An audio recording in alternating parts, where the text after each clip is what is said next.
सुरुवातीला एक महत्त्वाची अपडेट आहे। पुण्यातून पुण्याच्या एकता नगरमध्ये प्रशासनाने घातलेला मातीचा बांध तुटलाय। त्यामुळे एकता नगर सोसायटीमध्ये कमरे इतकं पाणी शिरलंय। जवळपास 7 ते 8 सोसायटी पाण्याखाली गेलेल्या आहेत। नागरिकांची वाहनं बाहेर काढण्यासाठी धावपळ उडाली आहे। सिंहगड रोड एकता नगर भागातील पाण्याची पातळी आहे ती मोठ्या प्रमाणावर वाढली आहे। नागरिक आता घरातील साहित्य घेऊन बाहेर पडतायत। महापालिका प्रशासना अधिकारी वर्ग नागरिकांच्या मदतीसाठी बाहेर पडतायत। महत्त्वाची बातमी आहे। पुण्याच्या एकता नगर मधली ही दृश्य। प्रशासनाने घातलेला मातीचा बांध तुटला त्यामुळे एकता नगर सोसायटीमध्ये कमरे इतकं पाणी शिरलंय। जवळपास 7 ते 8 सोसायटी पाण्याखाली गेलेल्या आहेत। ही दृश्य आपण बघू शकतो। नागरिकांची धावपळ बघायला मिळते। वाहनं अडकलेली आहेत याच पाण्यामध्ये आणि 30 वाहनं बाहेर काढण्यासाठी नागरिकांची धावपळ सुरू आहे। सिंहगड रोड एकता नगर भागामधील पाण्याची पातळी ही मोठ्या प्रमाणावर वाढलेली आहे। नागरिक आहेत ते आता घरातलं जे साहित्य आहेत ते घेऊन बाहेर पडतायत। महापालिका प्रशासन नागरिकांच्या मदतीसाठी बाहेर आलेत। मुसळधार पावसाचा फटका हा पुण्याला बसलेला आहे। हे दृश्य आपण बघू शकतोय कशा प्रकारे हे नागरिक पाण्यामध्ये अडकलेली आपली वाहनं बाहेर काढण्याचा प्रयत्न करतायत ती या दृश्यांमधून आपण बघू शकतोय। जवळपास 7 ते 8 सोसायटी आहेत ते या पाण्याच्या खाली गेल्यात। जवळपास गुडघ्या इतकं पाणी शिरलेलं आहे पुण्याच्या एकता नगर सोसायटीमध्ये। ती ही दृश्य आपण बघू शकतोय। 7 ते 8 सोसायटी पाण्याखाली गेलेल्या आहेत। आता ही सगळी परिस्थिती बघतात नागरिक आहेत त्यांची धावपळ उडाली आहे, तारांबळ उडालेली आहे। त्यांच्याकडून आपण बघू शकतोय सगळ्या नागरिकांकडून आता घरातील जे साहित्य आहे ते बाहेर काढण्याचे प्रयत्न सुरू आहे। पुण्यामधली ही दृश्य आपल्या समोर येत आहेत।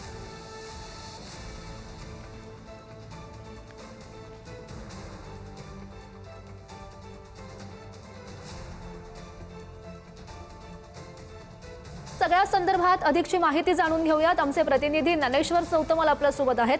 ज्ञानेश्वर, काय सध्याची परिस्थिती आहे तिथली? सिंहगड रोड परिसरातल्या एकता नगरी परिसरामध्ये आता आपण आहोत आणि सोसायट्या पाण्याखाली गेलेल्या आहेत। समोर असणारी ही द्वारका सोसायटी पूर्ण पार्किंग जो आहे चा भाग सगळा पाण्याखाली गेलेला आहे। समोरच्या बाजूला आपल्याला जर नदीचा प्रवाह या ठिकाणाहून दिसत असेल तर ज्या वेगानं पाणी वाहतंय त्या पाण्याचा प्रवाह आणि पाण्याचा वेग पाहिल्यानंतर आपल्याला लक्षात येईल की खडकवासला धरणातून जो विसर्ग या ठिकाणी वाढवण्यात आलेला आहे त्याचा किती मोठा फटका नदी पात्रालगत असलेल्या या सगळ्या सोसायट्यांना बसतोय। लोक काही लहान मुलं या सगळ्या सोसायट्यांमध्ये अडकून पडलेली आहेत आणि मोठी अडचण इथल्या सगळ्या नागरिकांची होताना दिसते। आपण या सगळ्या भागातल्या नागरिकांचं स्थलांतर कशा पद्धतीनं सुरू आहे त्याची देखील दृश्य या ठिकाणी बघू शकतो। होडी या ठिकाणी आणली गेलेली आहे आणि होडीतून नागरिकांचं स्थलांतर या ठिकाणी केलं जाते। अग्निशमन दलाचे जे जवान आहेत ते या ठिकाणी दाखल झालेले आहेत आणि ज्या सोसायट्यांमध्ये नागरिक अडकलेले आहेत त्यांना होडीच्या माध्यमातून बाहेर या सगळ्या पूरपरिस्थितीतून नेण्याचं काम हे अग्निशमन दलाचे जवान या ठिकाणी करतायत। सोसायट्यांमध्ये अडकलेले जे लोक आहेत त्यांना बाहेर निघण्याचं आवाहन केलं जातं आणि सुरक्षित ठिकाणी या ठिकाणी स्थलांतर या सगळ्या नागरिकांचं केलं जातं आहे। या ठिकाणच्या जवळपास 7 ते 8 सोसायट्यांमध्ये पाणी शिरलेलं आहे। आपण काही लोकांच्या प्रतिक्रिया जाणून घेण्याचा प्रयत्न करूयात। ताई, तुमच्या डोळ्यांमध्ये पाणी दिसतंय, अश्रू दिसतायत, काय कारण आहे? काय काय काय घडले? तुमची मुलं या ठिकाणी अडकलेली आहेत? माझी मुलगी आणि सासू आहे वरती। कुठल्या या वरच्या कितव्या मजल्यावर अडक? 4थ्या फ्लोअरला आहेत। बरं, तुम्ही आता बाहेरून? मी कामावरून आले, इथे पाणी अचानक आल्यामुळे मग जाता नाही येते वरती। बरं, कोण कोण आहे आता वर घरात? सासू आणि मुलगी आहे माझी। बरं, आता काय प्रयत्न करताय तुम्ही फोनवरून? पुढे कसं आता तुम्हाला या सगळ्या परिस्थितीत? थोडा वेळ बघणार, पाणी थोडं ओसरलं की त्यांना खाली घेऊन येईल, नाही तर मग मी वरती जाईल। साधारण किती लोक आहेत तुमच्या या सोसायटीमध्ये जे अडकलेत आणि ऍक्च्युली मला आता, पण आमच्या फ्लोअरवरच्या आहेत सगळेजण, पण घरात त्या दोघीच आहेत ना त्याच्यामुळे थोडं टेन्शन आलं। बरं, फोनवर तुम्ही आता मुलीशी बोलत होतात नाही, मी माझ्या नंदेशी बोलत होते। बरं, मदतीसाठी तुम्ही प्रयत्न करत असाल, परिस्थिती सांगत असाल? हां, तेच त्यासाठीच। यापूर्वी अशी अडचण या सगळ्या भागामध्ये अनेक घरातच होतो। मागच्या वेळी पण तुम्ही अडकलो होतो, पण तेव्हा आम्ही घरातच होतो, त्याच्यामुळे एवढं काही टेन्शन नाही। आता त्या दोघीच आहेत त्याच्यामुळे मग हे झालं। बरं, घरात कोणी मोठा माणूस आहे मुलीजवळ? सासू आहे ना माझी। आपण बघतोय की आईची आणि मुलीची ताटातूट झालेली आहे। समोर वर जर आपण पाहिलं तर 3ऱ्या मजल्यावर त्यांची मुलगी आहे, 4थ्या मजल्यावरती, जी आई घरी कधी येईल किंवा कशा पद्धतीनं आईची आणि वर अडकलेली जी आपल्याला घरात मुलगी दिसते त्यांची कशी भेट होईल, अर्थात हीच भावना त्या मुलीची असणार आहे. या सगळ्या गंभीर परिस्थितीतून मार्ग निघणं आणि सगळ्यात महत्त्वाचं म्हणजे या सगळ्या इथल्या अडकलेल्या लोकांना सुरक्षित ठिकाणी नेणं ही पालिकेची जबाबदारी आहे. सातत्यानं तसे प्रयत्न केले जात आहेत आणि जे सगळे या भागात अडकलेले लोक आहेत त्यांना वाचवण्यासाठी सातत्यानं प्रयत्न जे आहेत ते महानगरपालिकेच्या वतीनं, त्यांच्या कर्मचाऱ्यांच्या वतीनं, अग्निशमन दलाच्या वतीनं केले जात आहेत. या सगळ्या परिस्थितीतून कायमस्वरूपी उपाय खरं तर इथल्या लोकांना अपेक्षित आहे. तो मात्र गेल्या अनेक दिवसांपासून तुम्ही स्थानिक का इथले दादा, तुम्ही स्थानिक आहात का या भागातले? तुम्ही स्थानिक आहात का? दुकानात तुमच्या बाबा तुम्ही इथले स्थानिक का? गावाकडचे ठीक आहे. काही वेगवेगळ्या भागातले लोक आहेत. आपण पाहतो की अजूनही या लोकांना या पुराच्या परिस्थितीतून बाहेर वाट काढून सुरक्षित ठिकाणी नेण्याचं काम या ठिकाणी काही तरुणांकडून, अग्निशमन दलाच्या जवानांकडून आणि महानगरपालिकेच्या लोकांकडून केलं जातंय. तुम्हाला मागच्या वेळी मला आठवतंय की सातत्यानं जेव्हा इथे वेगवेगळे नेते आले तेव्हा आश्वासनं दिली गेली होती. त्याचं काय झालं पुढे? ते आम्हाला नाही माहिती, आता त्यांनाच विचारा. ते येऊन गेलेत, नुसतं बघून गेलेत, सगळे येऊन गेलेत, पण कोणी काही केलं नाही. नुसता तो बांध घातला, तर त्या बांधचा पण काही उपयोग नाही ना झाला. हो, त्यांनी एवढा उन्हाळा होता तेव्हाच त्यांनी ती भिंत वगैरे बांधून काहीतरी करायला पाहिजे होतं ना आमच्यासाठी. आणि दरवेळेला येतात तुम्ही घाबरू नका, काय करू नका, असं थोडी आहे का? आम्ही इथेच राहणार ना, आम्ही सारखे उठून तर दुसरीकडे नाही जाऊ शकत. परत इथेच नाही, बाहेरच्या तिकडच्या सोसायट्या पण सगळ्या बुडलेल्या आहेत ना. साधारण किती आता सोसायट्या आहेत ज्यांना एवढी कल्पना नाही मला, पण भरपूर आहेत तिकडे सोसायट्या. मग त्यांना प्रत्येक वेळेला हा प्रॉब्लेम येतोच ना, मग त्यांनी काहीतरी करायला पाहिजे ना, निर्णय घ्यायला पाहिजे. दरवेळेला म्हणतात की आम्ही करतो पण काहीच करत नाही. आश्वासनं देतात, सगळे येतात, आम्ही हे करतो ते करतो, काही करत नाही कोणी. खरं म्हणजे क्लस्टर या ठिकाणी डेव्हलपमेंट होणं अपेक्षित होतं, तशा घोषणा झाल्या होत्या. मात्र जसं स्थानिक सांगतात की फक्त आश्वासनं दिली जातात, त्यावर ठोस उपाययोजना किंवा जे सोल्युशन आहे ते अद्याप निघालेलं नाही. आणि म्हणून ही सगळी जी गंभीर परिस्थिती आहे ती सगळी या भागामध्ये आपल्याला दिसते. ही समोरची सगळी जर आपण बाजू बघितली, या सोसायट्या पाहिल्या तर त्या कायमस्वरूपी अशाच पाण्याखाली गेलेल्या आहेत. आणि आत्ताही या जवळपास 8 सोसायट्या आहेत ज्या सोसायट्यांमध्ये पाणी शिरलेलं आहे. तुम्ही इथले स्थानिक आहात का? स्थानिक काय आहे. किती सोसायट्या गेल्यात आता पाण्याखाली? आता काय हे जे सगळे आपल्याला लाईन दिसते ती सगळ्या सोसायट्यांची गेलेलीच आहे पाण्यात. प्लस ह्याच्या मागे विठ्ठलवाडीत पण आतमध्ये विठ्ठलनगरमध्ये पाणी गेलेलं आहे. भरपूर सोसायटी अशा सगळ्या. आता हे तुम्ही दाखवते फक्त हा भाग झाला, पण ह्याच्या बॅक साईडचं पण तेवढं आश्वासनांचं काय झालं? आश्वासन ही काय दरवेळेस दिली जातात. हे खोटी आश्वासन आहे. हे कुठलंही सरकार आलं तर हे काय होत नाही. काय फक्त इथं पंचनामे करणार आणि पंचनाम्यामधले पैसे पण लोकांना परत मिळणार नाही. अर्धवट पंचनामे करायचे, अर्धवट काम करायचं आणि सोडून द्यायचं. मग पाणी येईल त्यावेळेस बघायचं. बांध काय झाला तिकडे? बांध होता ना मातीचा? हा बांध होता, तो वाहून गेला. आता ते मागे भिंत बांधायचं चाललं होतं, ती भिंत पण पूर्ण नाही झाली. आणि आता आयुक्तांनी सांगितलं होतं की पूर्ण भिंत तयार करा, पण ती पण नाही केली.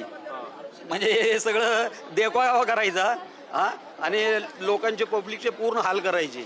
हे आरोप करतात स्थानिक नागरिक, त्याला आता काय उत्तर?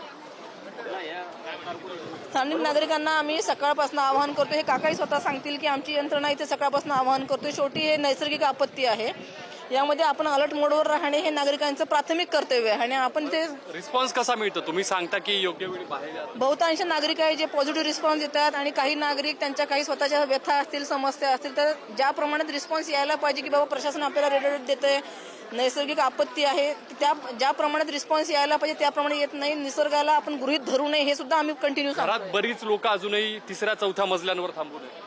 त्यांचं एकच म्हणणं आहे की आम्ही सेफ आहोत वरच्या मजल्यावर, आणि समजा काही अडचण भासली तर ते आम्हाला कॉन्टॅक्ट करतात. आमचे नंबर सगळ्यांकडे आहे. मग तेव्हा अडचण होईल ना. आता इथली समोरची ही सोसायटी, या सगळ्या पार्किंगमध्ये पाणी शिरलं. आता इथल्या लोकांना बाहेर कसं काढायचं सांगा बरं? नाही, इथले जे नागरिक स्थलांतरित व्हायचे ते ऑलरेडी स्थलांतरित झाले आहे, आणि बाकीचे म्हणतात की आम्ही सुरक्षित आहोत. अजूनही त्यांना गरज असेल समजा तर आम्ही काढू त्यांना बाहेर सुरक्षित. आता हे पाणी जर वाढलं, पहिल्या मजल्यावर गेलं तर जिन्यातून बाहेरच येता येणार नाही ना. हो, परंतु त्यांना आता आपण आव्हान केलं ना साहेब, सकाळी 9-9:30 वाजल्यापासून आव्हान करते. थोडं नागरिकांनी पण गांभीर्याने घ्यायला पाहिजे ह्या गोष्टी. लोक ऐकत नाही, त्याचा अर्थ असा की लोक ऐकत नाहीत आणि बाहेर पडत नाही. तुम्हाला मी थोडंसं थांबवते. आपल्यासोबत खासदार सुप्रिया सुळे जोडले गेलेले आहेत. सुप्रियाताई, मागच्या वर्षी सुद्धा याच पुण्याच्या एकता नगरमध्ये पाणी भरलेलं होतं, हीच परिस्थिती उद्भवलेली होती. याही वर्षी तीच परिस्थिती दिसते. नेमकं चाललंय काय? प्रशासनाची पूर्णपणे चूक आहे. याचं कारण असं की मागच्याच वर्षी ठरलं होतं की असं काहीही करताना प्रशासनाने आधी सांगायचं. गेले अनेक दिवस पुण्यात पाऊस पडतो आहे, प्रशासन आधीच का नाही निर्णय घेत?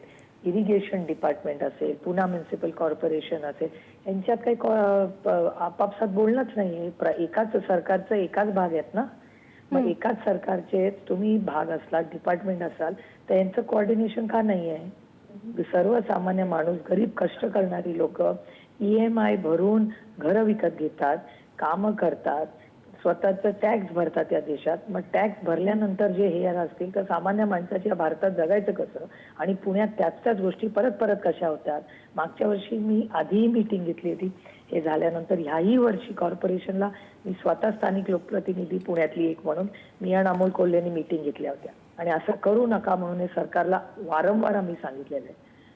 हो ताई, मात्र ही परिस्थिती नेमकी का उद्भवते? म्हणजे मागच्या वर्षी बघितलं तर अनेक मंत्री आले होते, त्यांनी आश्वासनं दिली होती, तरी काही ठोस उपाययोजना केल्या जात नाहीयेत. नाही, ठोस अपवायचा विषयच नाहीये. महाराष्ट्र पुण्याचं जे ऍडमिनिस्ट्रेशन आहे, प्रशासन आहे, अनेक वर्षामध्ये नाले बंद झाले. नाले बंद झाल्यामुळे, त्या नाल्यांवर कन्स्ट्रक्शन झाल्यामुळे पाणी फ्लोच होत नाही. आम्ही किती वेळा सांगितलंय पुण्यामध्ये, मी स्वतः किती वेळा आंदोलनं केली आहेत त्याच्यासाठी.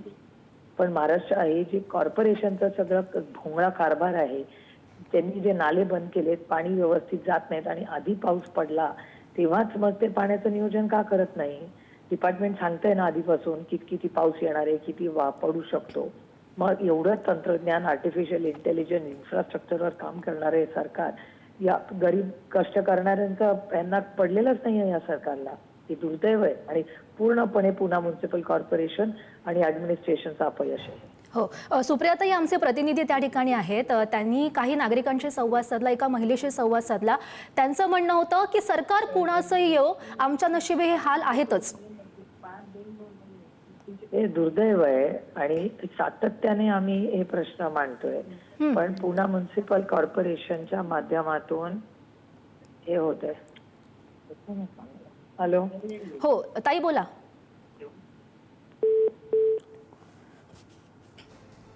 तर आपल्यासोबत खासदार सुप्रिया सुळे होता. त्यांनी या सगळ्या परिस्थितीबद्दल आपल्या माहिती सांगितलेली आहेत. पुण्यामधली ही परिस्थिती आहे. पुण्यातल्या एकता नगरमध्ये पाणी साचलंय. पुन्हा एकदा मी आमचे प्रतिनिधी ज्ञानेश्वर चौतमल यांच्याकडे जाते. ज्ञानेश्वर, आपण बघतोय खरं तर मागच्या वर्षी आपण हीच दृश्य दाखवलेली होती. अनेक नागरिकांनी खरं तर अनेक मागण्या केलेल्या होत्या, मात्र त्या मागण्या याही वर्षी म्हणजे आजच्या वर्षी सुद्धा पूर्ण झाल्या नाहीयेत.